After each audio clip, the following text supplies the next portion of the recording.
So my major design project was basically redesigning dormitories of a residential boarding school. The students now, their needs are changing, and so are the parents' needs changing. So I've managed to cover all these points in my project through providing furniture elements that people can call their own, and they're not shared by with other students, and they're customizable. Hi, my name is Gurleen Babbar, and I am a final year student at IIAD, and I'm studying interior architecture and design. I had taken my own boarding school where I had spent 5 years. So the main idea was that the students now, their needs are changing, and so are the parents' needs changing now. When they go to a boarding school, they look for a different kind of lifestyle that the school can offer other than what they can offer them at home. So it's not the standard Spartan living that they now look for. And so that is from the parents' point of view, and from the students' point of view, their needs are changing in terms of privacy, personalization, self-expression, and people have this identity now that they've established through mainstream social media and all of that, and they need to express that. So I've managed to cover all these points in my project through providing furniture elements that people can call their own, and they're not shared with other students, and they're customizable. There's like variety to mold them from time to time, change them from one to the other. It's modular, it's functional, and you can express yourselves there.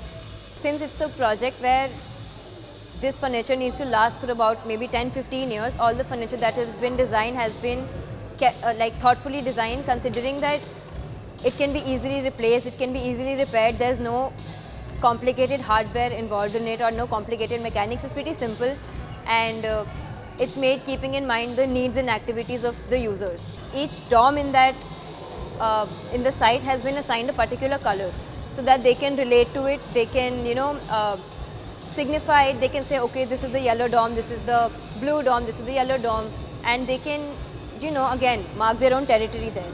The third thing I've done is I've created a connection between the indoor and the outdoor spaces, because when you're there, all your time is spent there. All you have is the site in the school, and you can't go out. You're disconnected from the outside world. So all you have is the site.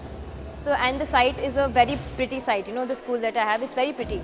So there I've tried to incorporate the interior and the exterior. I've added social meeting points, interaction points outside.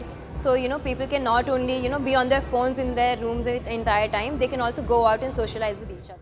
So one of the major challenges that I faced was that since I'd spent about 5 years here, right, I was not able to detach myself from the project and look at it from a different point of view as a designer.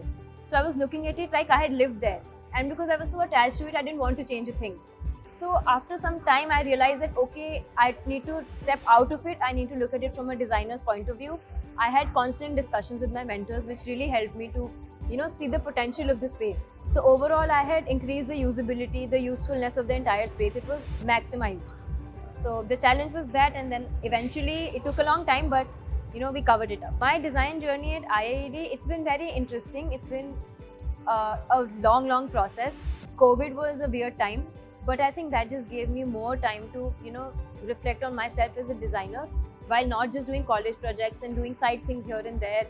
And when I came, I like working, so I was into it from foundation, and all these years I've really liked to just sit and work, and I've seen myself improve. I've seen where I'm at fault, and even if I go look back at all of it, I can't believe that I've done so much work. The mentors that we have, they're quite helpful, and you just have to make the effort to really go and get in touch with them.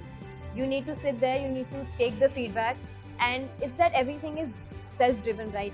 And since it's self-driven, you need to have that will to match that self-driven thing. It's all a process. It takes time, so give it the time that it needs. It will work out at the end. The process is more important than the outcome.